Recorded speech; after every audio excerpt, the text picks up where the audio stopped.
Sobat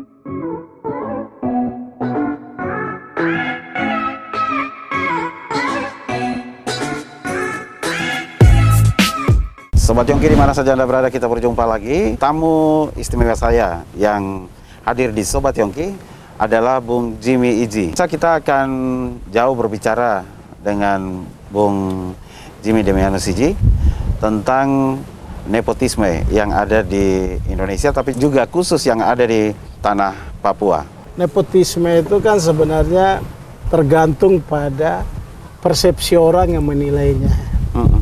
Kalau orang melihat itu nepotisme dalam arti yang negatif, maka nepotisme itu selalu bicara tentang hal yang hanya mengutamakan kepentingan kelompok, keluarga, untuk menguntungkan diri sendiri.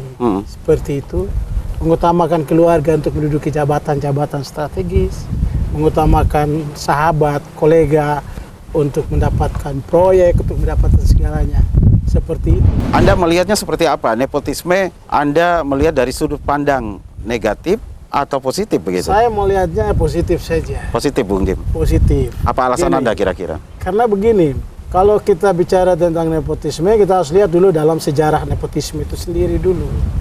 Karena nepotisme ini sudah mulai dari zaman kekhalifahan di Timur Tengah itu pun juga. Murid Rasul Nabi Muhammad itu saja, Nabi Muhammad itu juga melakukan praktek nepotisme. Sampai pada kerajaan Romawi, kekaisaran itu Roma itu kita lihat juga praktek nepotisme. Terus sampai pada Indonesia, bangsa kita ini, terutama di masa-masa Orde Baru. Ini suatu budaya yang sebenarnya sudah berkembang sejak dulu. Ya, sudah berkembang. Cuma kesalahannya itu karena mereka mengutamakan itu untuk memperkaya diri sendiri. Mengapa bisa terjadi nepotisme? Bentuk yang paling pertama dan paling sering terjadi itu adalah kekerabatan. Itu orang bicara suku, orang bicara daerah asal, bahasa.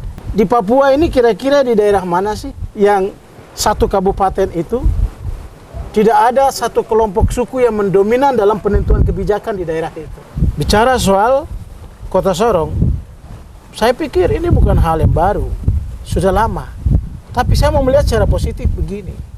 Ternyata orang-orang yang dipilih oleh wali kota itu orang-orang petarung, orang-orang pekerja. Mereka bekerja.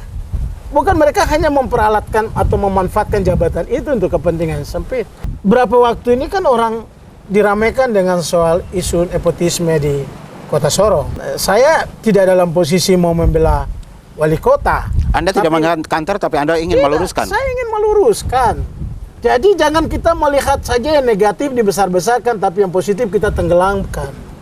Meskipun juga ada hal yang harus juga kita koreksi. Kita harus mengapresiasi Pak Prabowo itu. Meskipun dia kalah. Tapi dia masih memberi hormat, memberi dukungan kepada pemerintahan Jokowi.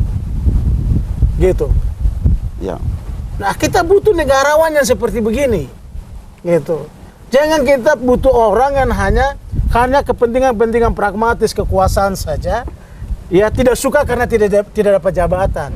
Ada sejumlah alasan yang diberikan oleh Bung Jimmy melihat nepotisme dari sisi positif. Kemudian Bung Jimmy mengkaitkan bagaimana melihat seorang pemimpin Prabowo yang legowo gitu, yang menghargai Jokowi sebagai presiden kita yang sekarang. Apakah juga itu gaya yang Anda mau bilang juga sama dengan yang terjadi di kita di sini? Saya melihat Pak Wali Kota ini punya kemauan untuk melakukan terobosan, perubahan. Sama seperti Pak Prabowo pun demikian gitu. Ya. Nah, saya pikir supaya kompetitor yang kalah bertarung dalam pemilihan kepala daerah, khususnya di Kota Sorong kemarin, juga harus mengambil sikap positif yang dilakukan oleh seorang Prabowo.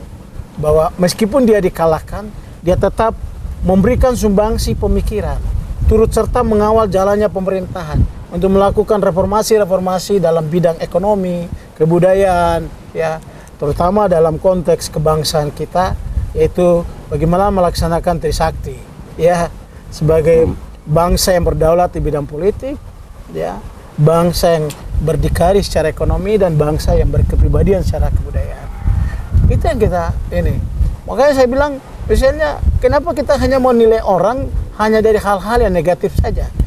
Misalnya, loh kan dia wali kota, istrinya ketua DPRD lagi. Apa salahnya? Emang ketua DPRD diangkat oleh wali kota? Kan tidak. Rakyat yang memutuskan pilihan mereka pada pemilu legislatif itu kan tahu bahwa ibu itu adalah istri dari wali kota. Wali kota. Nah, kenapa mereka memilih dia dengan suara terbanyak? Gitu. Artinya bahwa orang mungkin melihat kompetensinya. Ya. Berarti ini harus dipulangkan kepada rakyat. Kembalikan kepada rakyat. Gitu.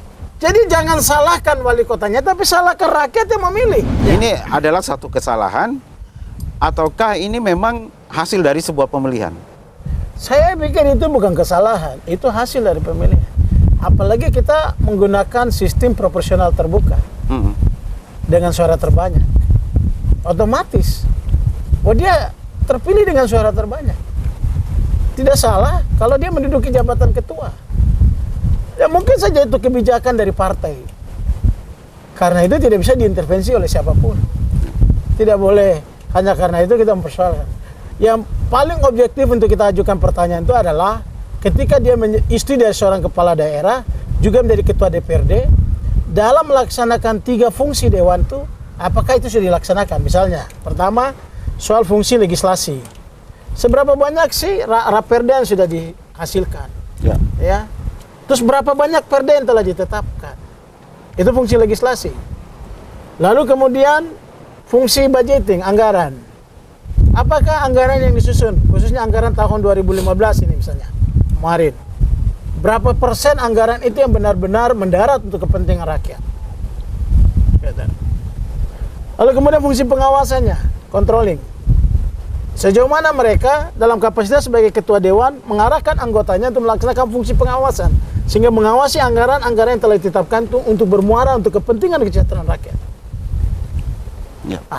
Semestinya dinilai dari sudut itu. Jangan menilai karena dia namanya Petronila Kambuaya, istri dari Lambert Jitmau, lalu tidak boleh. Itu salah. Salah sama sekali menurut Anda? Sangat subjektif. Siapa sekarang dari para kritikus-kritikus yang bersuara ini bisa membuktikan kepada kita misalnya ketika mereka duduki jabatan itu, berapa rumah pribadi mereka, berapa ruko, berapa mobil, berapa tanah, berapa itu. Yang begini dulu ditunjukkan supaya ada data sehingga kita itu tidak menjolimi orang, kita tidak memfitnah orang. Tidak bisa kita solimi orang seperti itu. Oke. Tidak bisa. Ini yang paling banyak terjadi di bumi ini. Khususnya tanah Papua ini. Makanya di pemerintahan itu ada yang disebut dengan ethnoratic local government. Jadi pemerintahan daerah yang berwatak kesukuan. Itu tidak hanya di Papua. Sampai di Aceh pun demikian. Sama. Begitu. Gitu. Yang kedua itu ada yang disebut dengan college tribalism. Itu adalah satu bentuk nepotisme. Biasanya seorang kepala daerah atau seorang pejabat itu merekrut orang yang tadi sama-sama satu perguruan tinggi, satu alma mater. Itu yang ketiga itu yang disebut dengan organizational tribalism. Jadi orang merekrut orang itu karena kesamaan organisasi. Apakah itu organisasi sama-sama satu partai politik, apakah sama-sama satu profesi, itu ada. Nepotisme sebenarnya sesuatu yang positif untuk kita masyarakat Papua.